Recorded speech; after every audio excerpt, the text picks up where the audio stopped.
नमस्कार मो ना हूँ रश्मिता बारिकी बैपारीगुड़ा ब्लॉक रो बालिका जीपी एमबीके भाव में काम करुचे। आज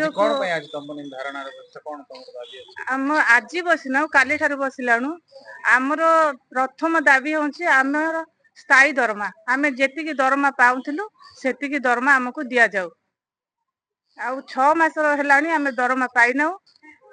आज की आम सबू डिपार्टमेंट सहित भी आमर लीडर मान जाइए कथा होती आमर कथा न शुणु आम बाध्य होकर कार्य बंद करी आसिक आमर जेहेतु आम पंचायत काम करुचु आमर ब्लॉक रे होंचंती वीडियो सार होंचंती आमर अथॉरिटी से आम कौटी बसिले आमको किए देखिबो किए चिन्हिबो से आम ब्लॉक रे आसिक समस्ते 6 गोटी कैडर बने एटी बसिचु। पूर्व का अभियोग देथिले कि हाँ सब दिया कलेक्टर को दिया प्रतिश्रुति कोन मिलतिला प्रतिश्रुति किछि मिली नाही।